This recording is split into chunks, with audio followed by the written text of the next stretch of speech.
materno à gestação. Vocês tinham uma aula, que vocês vão buscar lá as aulas antigas, que eu sei que vocês fazem isso também. Aí vocês vão ver que existia um outro professor, que era o Felipe.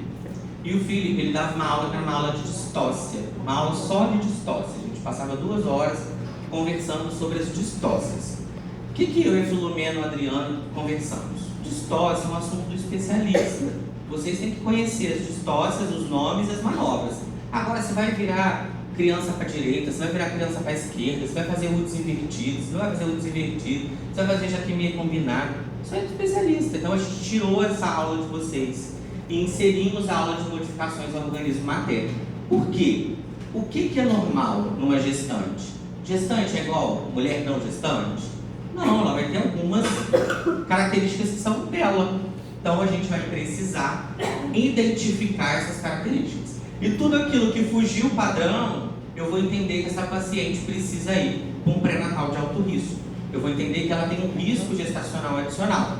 E aí a Filó colocou essa matéria, tanto que está errado, acho que no cronograma de vocês. Está lá depois da P2, eu falei, não, Filó, não dá para eu pôr o neném para fora, vocês não sabem como é que esse neném entra lá. Sim, fisiologicamente falando, né? Porque você vai na praia, sabe? Aí eu puxei essa aula para frente, tá bom? Então a gente vai reconhecer as principais alterações dos sistemas orgânicos e conhecer as principais repercussões sistêmicas desencadeadas pelas modificações.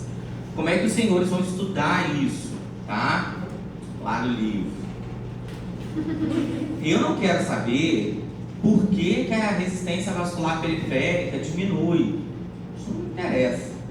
Me interessa colocar para vocês um caso, uma história, a paciente está assim, assim, assada, está com taquicardia, chega se queixando disso, porque a resistência vascular periférica cai.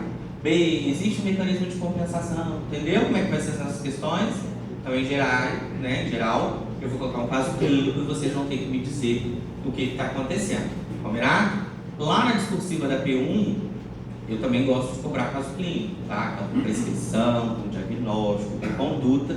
Afinal, essas coisas já estão indo para o internato, estão com o dedo lá no internato. Então, a gente tem que começar a afiar isso aí. Dúvidas? Se a alma de alguém se perder no caminho, que às vezes a alma se perde, né? O corpo fica, a alma vai. Levanta a mão, a gente resgata essa alma perdida e traz essa alma de volta, tá bom?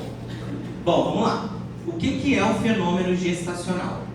Quando uma mulher engravida, aquele ser vivo que já nasce dentro dela, toda aquela coisa filosófica, né?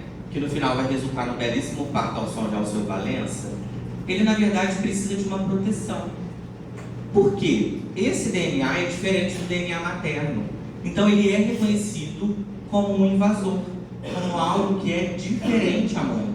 E se essa mãe, se esse corpo não se protege, não protege o concepto, esse concepto vai ser eliminado.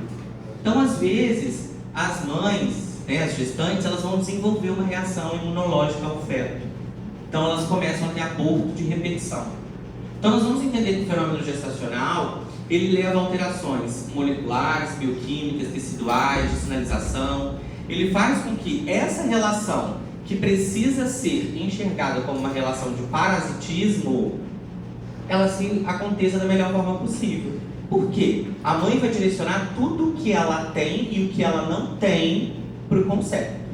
Então a prioridade materna, o organismo materno vai se adaptar de forma que a via preferencial seja sempre a via fetal, certo? Por isso que a obstetrícia ela se ocupa de estudar o binômio materno-fetal. Se eu tenho uma mãe doente, dificilmente eu terei um feto saudável. Por quê? Aquela mãe ela vai se descompensar para fazer esse feto ficar saudável. Porém, a gente sabe que isso vai ser um mecanismo ineficiente, tá bom? Quem é que dá start a esse mecanismo, a essa sinalização? O sincício trofoblasto. Lembra lá da êmbrio, da aula lá no Teams, né? Vocês ligavam a câmera, voltavam a dormir e deixavam a aula lá rodando, né? O sincício trofoblasto, ele adentra o endométrio secretando um hormônio que é o beta-HCG. E pela lei, a partir desse momento, a gente tem gestação, né? Esse beta-HCG é quem leva a essas alterações, vamos dizer assim, locais e sistêmicas. tá? O que vai acontecer ali? Esse mecanismo vai tentar fazer com que se forme quem? A placenta. Vocês vão ver ao longo da obstetrícia que tudo que dá errado primeiro na placenta. Então, geralmente, quem adoece primeiro é a placenta. A gente vai dar pré-eclâmpsia, quem está doente? A placenta. A gente vai dar diabetes gestacional, quem está doente? A placenta. Tá? Então, ele é um órgão que é endócrino para gestação e ele vai induzir e manter a produção de estrogênio, que vai levar a fenômenos angiogênicos, e vai manter a produção de progesterona. Progesterona, ou seja, o hormônio que vai manter quem? A gestação. Progestação, que vai promover vasodilatação. Tá? Tá, eu não estou grávida. E eu fui no médico que me pediu progesterona, para dosar a progesterona. Por quê? Não sei. Não sei o que ele quis aí. Às vezes é automático, ele pensa que não é progesterona. Mas não tem sentido a gente dosar progesterona na mulher não gestante. Mal tem sentido a gente dosar na mulher gestante, né? Quem dirá na não gestante. Beleza? E a placenta, ela também vai gerar prostraciclina. Ela vai fazer uma sinalização local inflamatória. Por isso que gestação dói. É bonito na novela, mas na vida real dói. Porque vai se gerar uma série de alterações que nós vamos começar a ver a partir de agora, que vão fazer com que essa gestante vá se adaptando no processo ali para que a gente chegue aproximadamente a 40 semanas. Tá? Bom, para a galera que vai fazer dermato, então vamos começar por especialidade. A primeira modificação que a gente pode observar na gestante que salta aos nossos olhos são as víbices, ou as famosas estrias gravídicas. Por que elas ocorrem? Porque há uma distensão da pele, a pele da gestante vai ficando distendida ao longo do tempo, e ocorre também uma desidratação natural das fibras. Então há rompimento de colágeno. Então ela vai fazer as víbices, ou estrias gestacionais. Por isso a gente fala para a gestante, não pode ficar pegando sol, senão vai marcar, e marca mesmo, tá? Então, quando elas estão rosadinhas, ainda dá chance delas retornarem ao estado original. Quando elas esbranquiçam, não tem mais como ela voltar. Combinado? Uma outra coisa que elas podem fazer é um eritema palmar. Lembra que a gente falou que a progesterona faz fenômenos vasodilatadores? Se eu tenho uma crescente de progesterona ao longo da gestação, consequentemente, eu vou ter fenômenos de vasodilatação. Olha lá a palma da mão da mulher. Ela faz o eritema palmar, tá? Bom, a gente pode ter também as telangiectasias, que são esses microvasos aqui, tá vendo? Ó? O que nós temos? Nós temos os fenômenos de angiogênese, formação de novos neovasos, ainda que fininhos. E temos também a vasodilatação pela progesterona. Então a gente vai ter as aranhas vasculares sendo formadas no rosto, na pele, na periferia. Não tem muito local não, porque o hormônio está correndo pelo corpo todo, tá? É o mix das duas ações, tá? Isso. Tanto dos fenômenos angiogênicos pelo estrogênio, quanto pelos fenômenos de vasodilatação pela progesterona. Uma outra coisa que a progesterona faz é ativar o hormônio alfa-melanocítico. Então ela estimula os melanócitos a produzirem, se autopigmentarem, produzirem mais melanina. Então a gente vai ter, por exemplo, a formação da linha albicans, ou linha alba, que vai estar aqui na linha mediana da gestante. Então a gente vê a formação dessa linha que regride após a gestação, tá? Então marca bem a gestação, campanhas publicitárias geralmente mostram isso bem demarcado, tá bom? Nós vamos ter também os cloasmas ou melasma gravídico. Todo local que é sensível ao hormônio alfa-melanocítico vai pigmentar. Então a gente vai pedir para essa gestante, evita pegar sol, evita se expor sol para não pigmentar mais a pele, tá bom? Senhor, Oi? forma, Então, melasma deformado porque a progesterona ela faz ativação do hormônio alfa-melanocítico. Então ele vai aumentar a pigmentação do melanócito.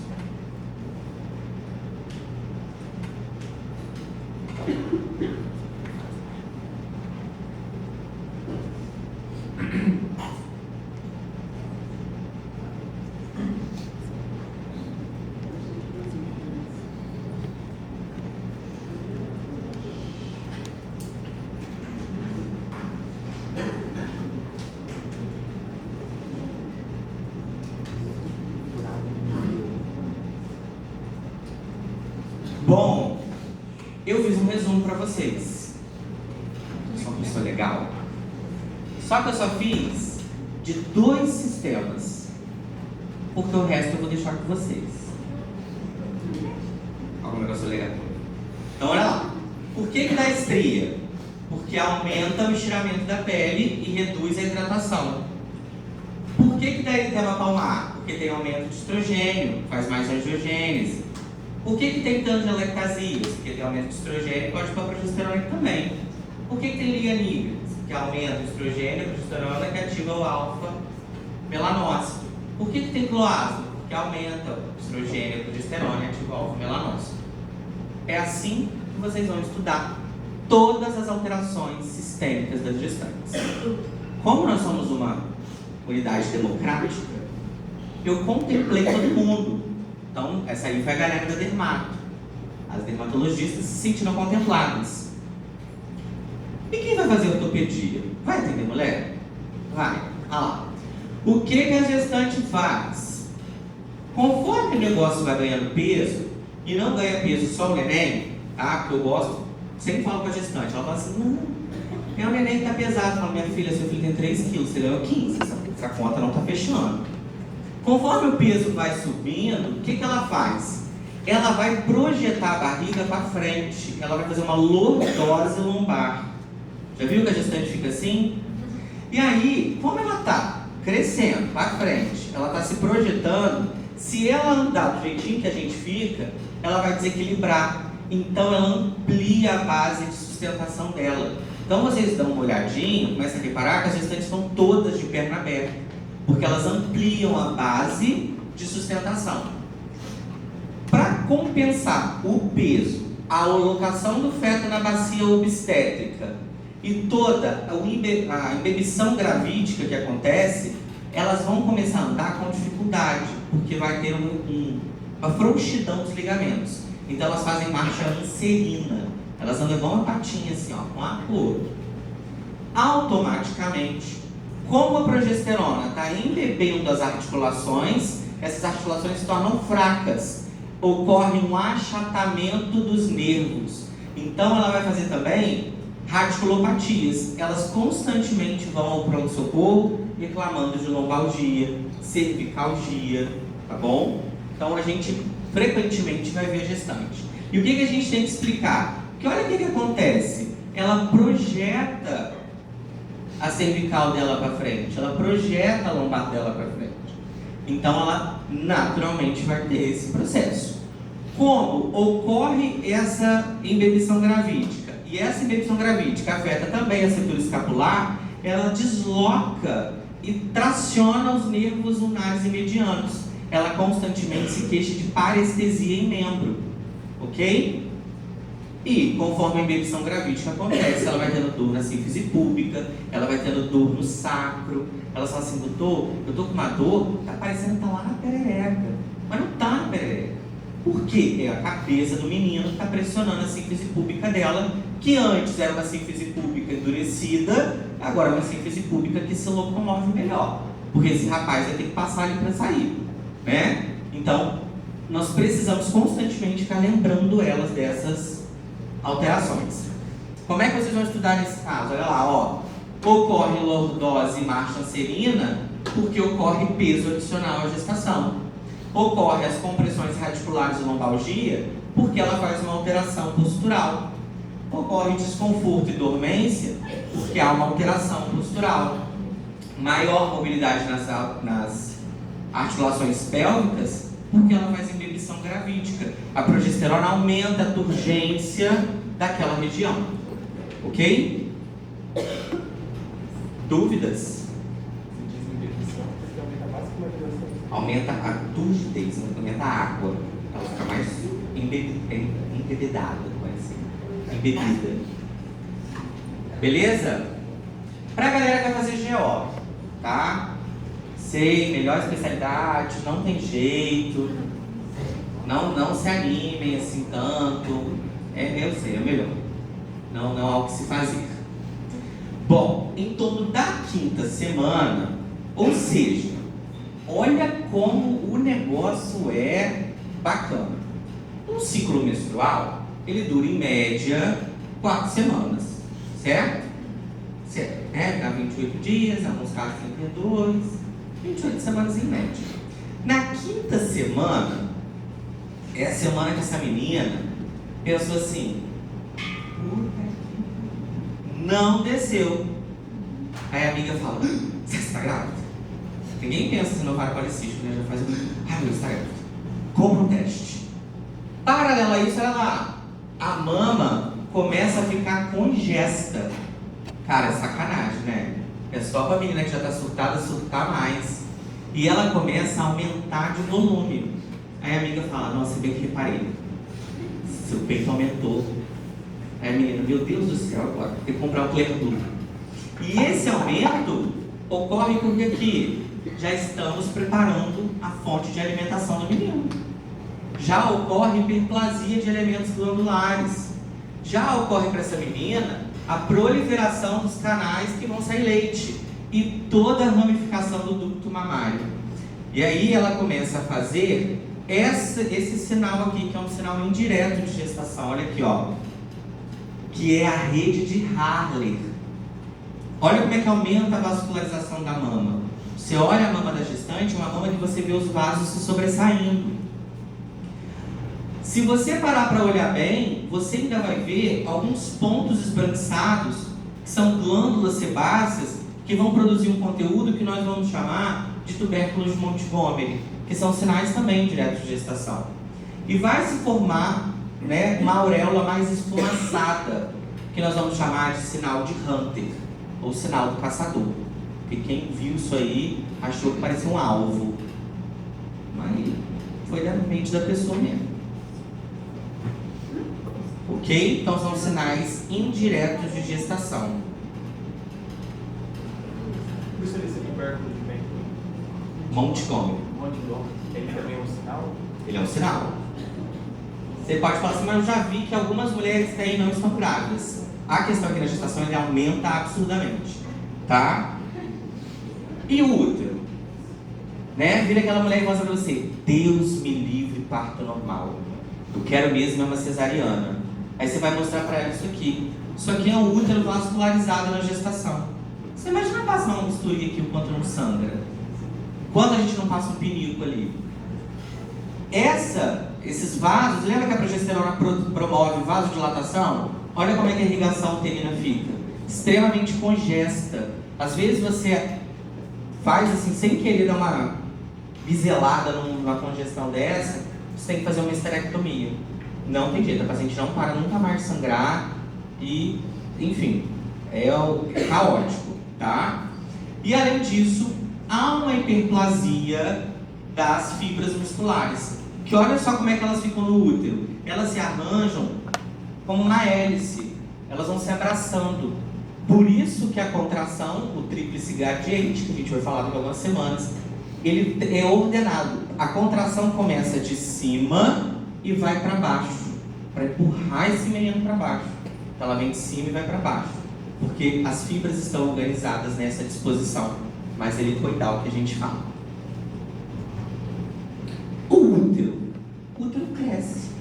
Ele vai se tornando cada vez mais forte, ele tensiona cada vez mais os seus ligamentos, e aí ele tem um crescimento que não é simétrico. O útero não cresce bonitinho, igual o desenho ali, uma bolinha, até porque o útero da mulher tem o formatinho de um coração.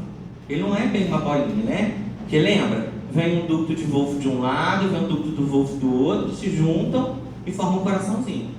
A gente espera, o Adriano falou isso para vocês, que com 20 semanas esse útero chegue na cicatriz umbilical e dali ele acompanhe o crescimento da semana gestacional. Foi isso que o Adriano falou, que é o importante fator do pré-natal, pode dizer que o neném está no tamanho adequado, para a gente também. Observa-se bem isso, tá? A gente percebe esse crescimento uterino porque mais facilmente a gente vai palpar o fundo do útero. Então logo no começo você já consegue palpar o fundo do útero. Conforme isso cresce, vai ficando mais fácil, tá? E aí, quando esse neném implanta, ele implanta lá no corno uterino e essa região cresce mais do que a outra região. E esse sinal é chamado de sinal de Pisca-Seck. É essa assimetria uterina.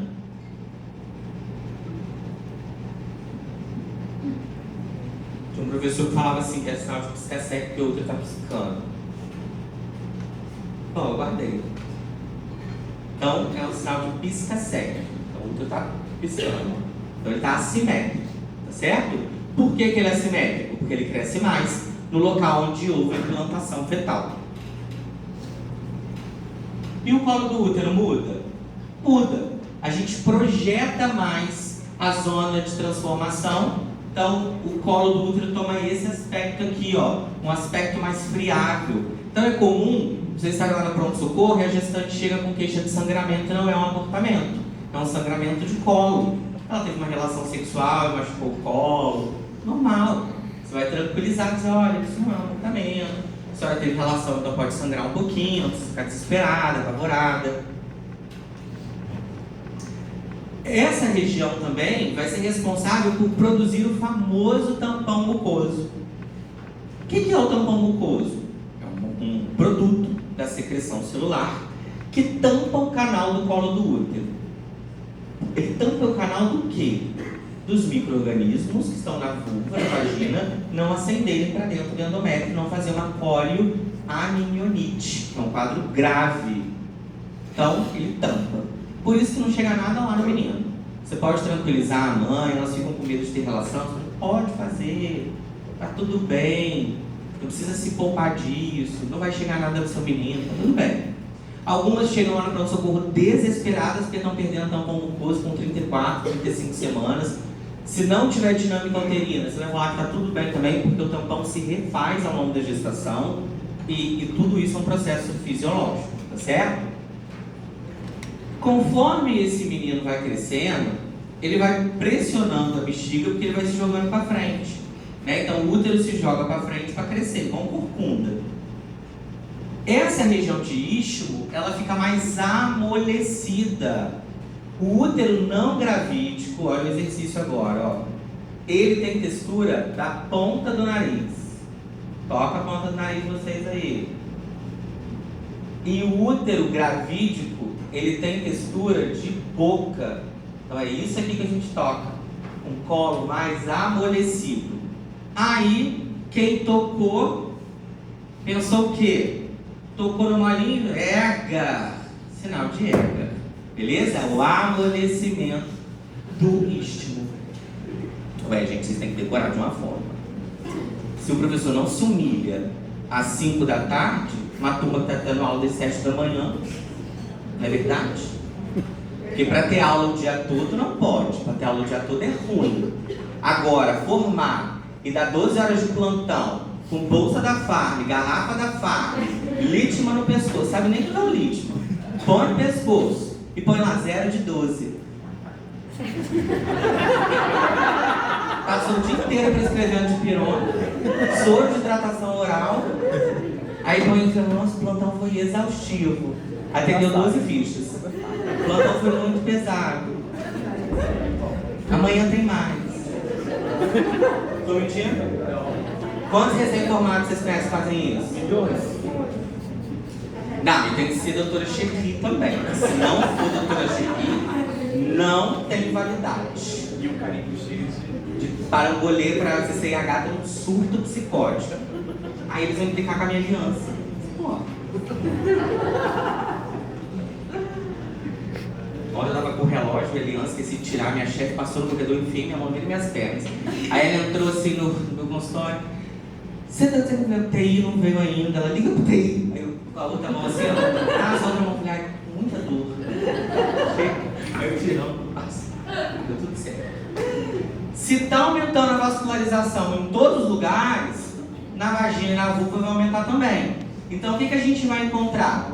Um aspecto violáceo da vagina. Quando você afasta os grandes lábios, você observa que a vulva, a vagina está mais roxa. Elas estão mais arroxeadas por conta dessa congestão local. Além disso, a gente vai aumentar a vascularização e, consequentemente, se aumenta quem? O conteúdo vaginal. Não é corrimento, é conteúdo. E não é secreção, porque eu estou secretando nada. é conteúdo.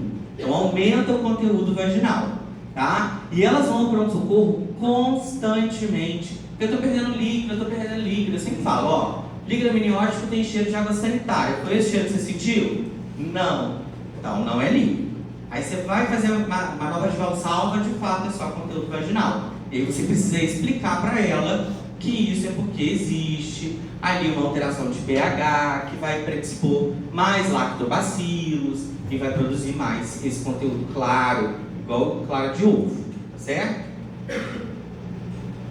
Em relação ao peso, o peso é hot topic, é negócio que vocês têm que ficar antenados para as provas de residência de vocês, tá?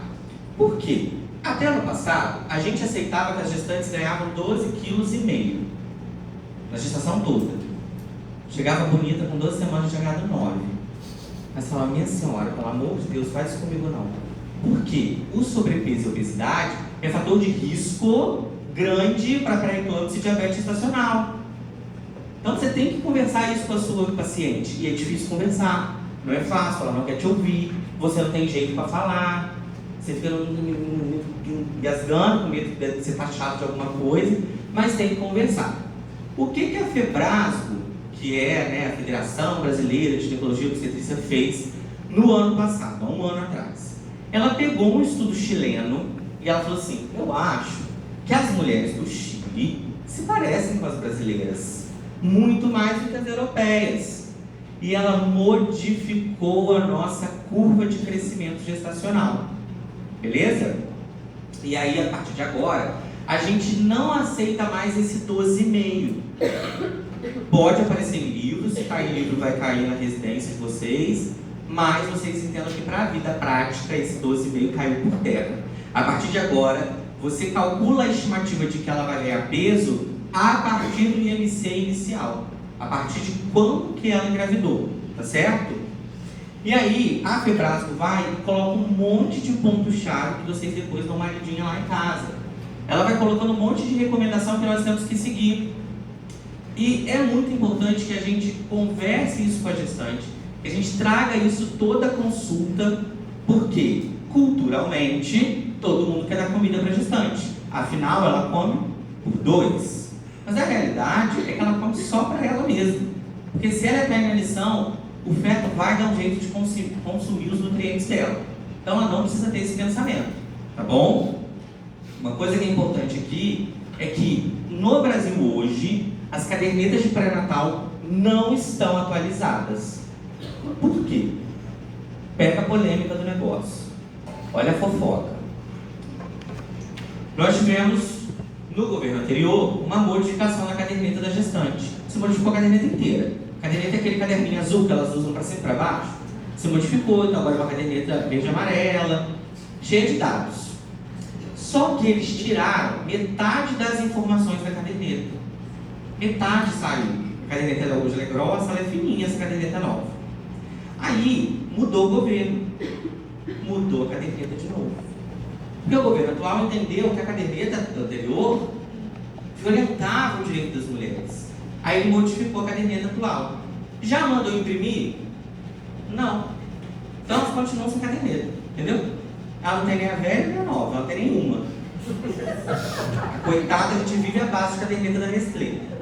Então, estamos esperando. Uma hora se resolve na vida, tá? Então hoje nós precisamos ter essas recomendações com as nossas gestantes. A gente precisa desse bate-papo e precisa protagonizar isso com a gestante. No período passado, eu até tive uma crítica muito forte. Fiquei super chateado, mas depois eu entendi. O que aconteceu? Sabe aquele negócio que vocês canetam a gente no fim do ano? Essa vingança.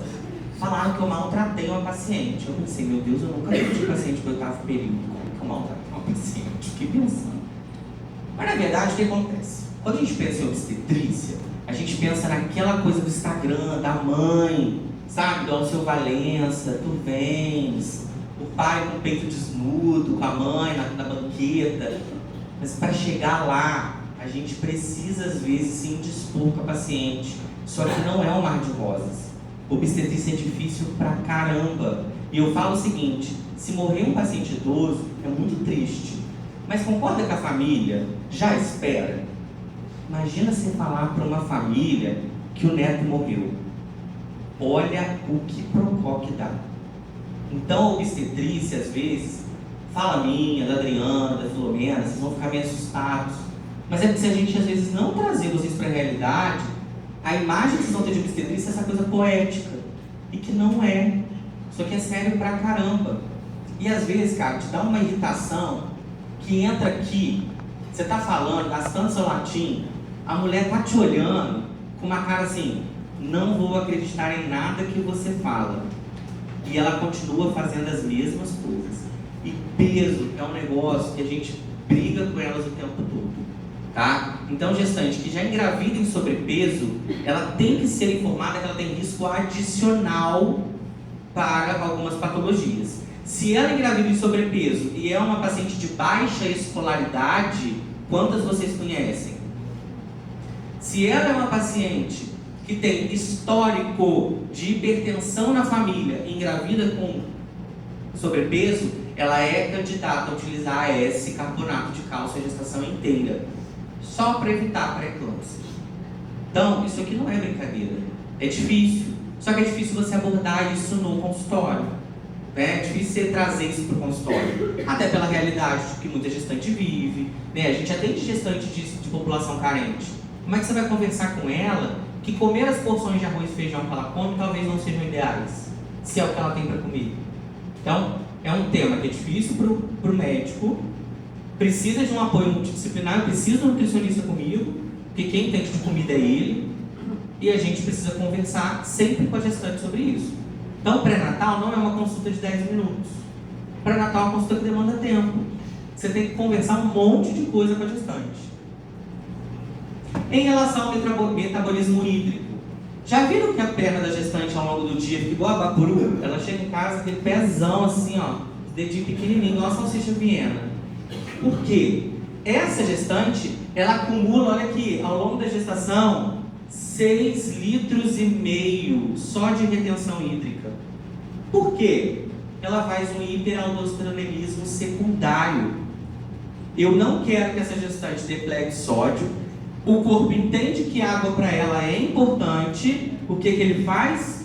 Segura essa água dela. Ele ativa o sistema renina-angiotensina dessa mulher. Ele potencializa